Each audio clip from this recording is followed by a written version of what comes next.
Hai, nama saya Tika Gilang dan saya adalah PhD candidate from Lancaster University di Inggris dan saya juga content creator GWK Ngobrol Brand X Brand Adventure Indonesia.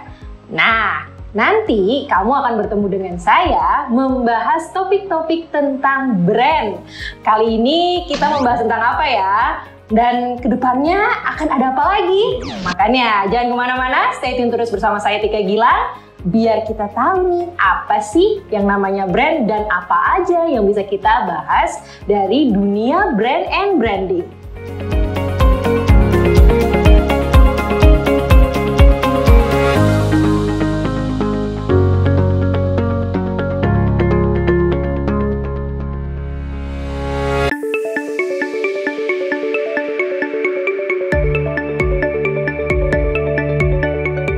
Ya, brand memang membingungkan teman-teman. Kenapa? Karena brand itu ada di mana-mana. Brand itu sebenarnya kalau bisa dibilang nggak cuma pembeda produk dan jasa aja. Dari kita bangun pagi nih, kita ketemu odol, sikat gigi, sampai ketemu bubur ayam misalnya ya, sampai siang gitu ya kita di kantor mau mesen makanan, delivery, itu ada brandnya juga. Sampai pada saat malam kita mau istirahat sambil nonton bola, klub sepak bola itu brand juga.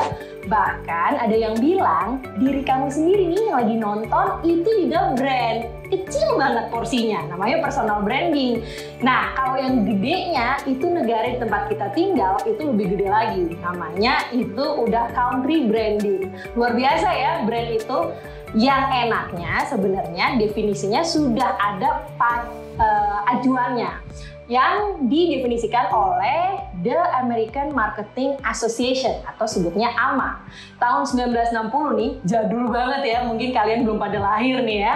Itu dia mendefinisikan brand sebagai tanda, simbol, pembeda, identitas, dan juga elemen-elemen campuran dari itu semua yang kemudian digunakan untuk membedakan entitas produk atau jasa dari perusahaan yang satu ke perusahaan yang lainnya.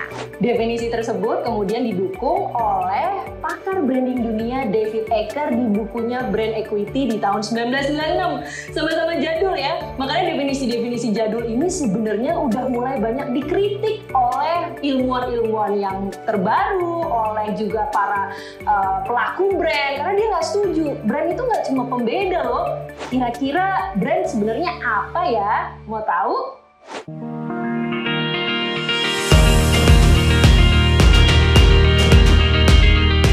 Jadi memang brand itu nggak cuma alat pembeda untuk produk dan jasa teman-teman. Karena nih katanya The Cernatoni dan Del O'Reilly di tahun 98 ada 12 hal yang bisa mendefinisikan apa itu brand.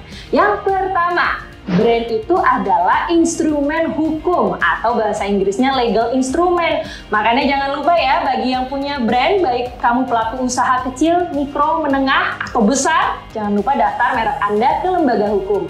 Lalu brand itu adalah logo. Kata orang brand itu bukan logo, tapi kok ini brand adalah logo? Karena katanya kalau brand nggak pakai logo, bingung mana nih identitasnya. Jadi salah satu definisi brand itu adalah logo. Brand itu juga adalah perusahaan. Jadi brand itu adalah suatu badan usaha atau badan organisasi yang mau melakukan sesuatu untuk profit, salah satu tujuannya. Kemudian brand itu adalah kependekan hal atau shorthand kalau bahasa Inggrisnya. Maksudnya apa sih? Brand itu memudahkan kita untuk mengingat loh teman-teman. Kalau kita punya brand, biasanya produk dan jasa kita jadi lebih gampang diingetnya. Wah, sudah nyampe mana nih? Sudah nyampe yang kelima. Brand itu adalah entitas yang mengurangi resiko. Resiko buat siapa? Resiko dari pembeli kayak kita nih. Misalnya, saya mau membeli suatu makanan di negara yang bukan Indonesia. Nah, biasanya yang saya akan cari itu adalah merek dari salah satu makanan siap saji yang saya tahu. Karena apa? Saya ingin mengurangi resiko. Jangan-jangan kalau saya nyobain makanan yang dari negara lain, saya nggak cocok, bisa-bisa saya entah sakit perut, entah nanti mungkin jadi malah trauma, itu resiko. Nah, brand bisa mengurangi resiko tersebut.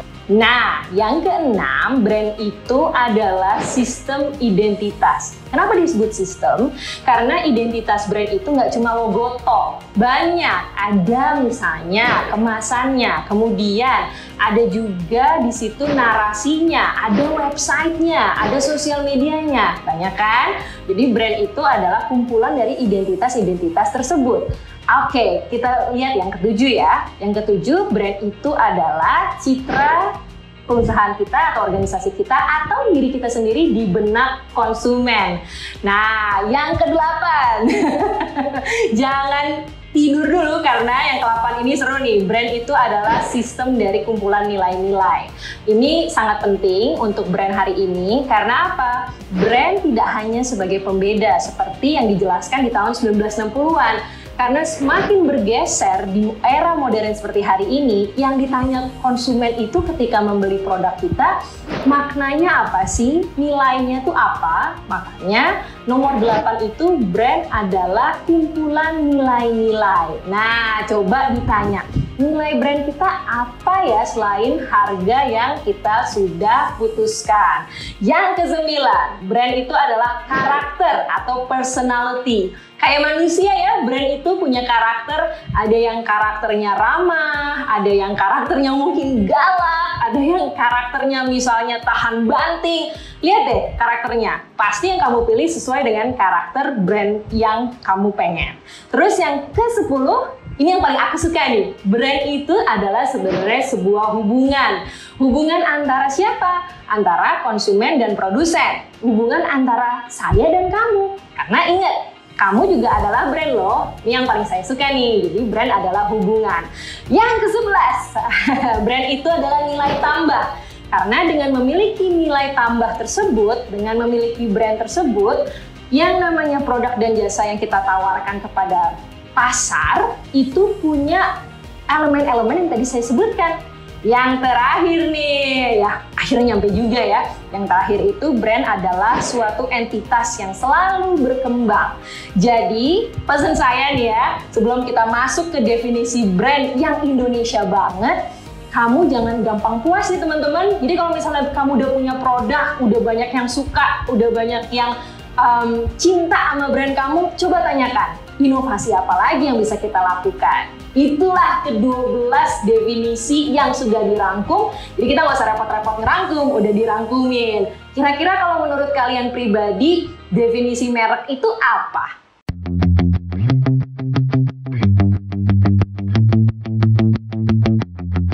Nah, ini menarik nih. Kira-kira kalau orang Indonesia mendefinisikan brand itu seperti apa ya?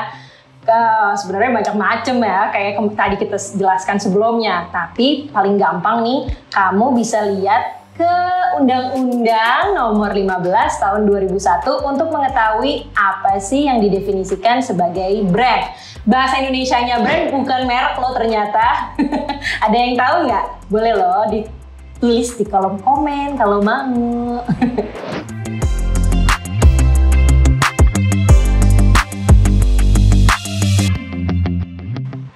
Ini pertanyaan sering banget ditanyain ke aku teman-teman.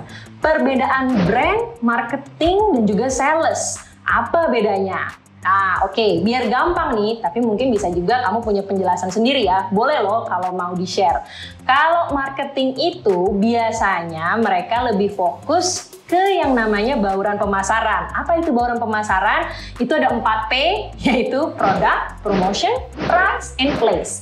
Terus ada juga yang namanya STP. Apa tuh STP? Pasti bertanya lagi ya. Segmenting, targeting, and positioning. Jadi kalau kamu orang marketing, itu sebenarnya yang dijelaskan atau yang kamu targetkan adalah untuk mengerti siapa sih sebenarnya segmen pasar kita, siapa yang ditargetkan, dan bagaimana kita memposisikan produk, harga, di mana kita jualannya, dan juga bagaimana kita menceritakan produk dan jasa yang mau kita tawarkan. Itu marketing. Lalu apa bedanya Mas Sales? Nah, kalau sales ini bisa dibilang garda depannya perusahaan.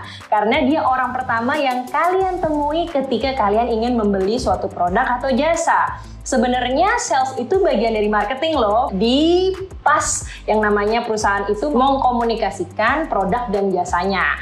Karena si orang sales ini yang nantinya meyakinkan kita beli nggak ya yang namanya brand. Nah, jadi kalau misalnya dianalogikan, brand itu ibaratnya bawang bombay, dia di ujungnya.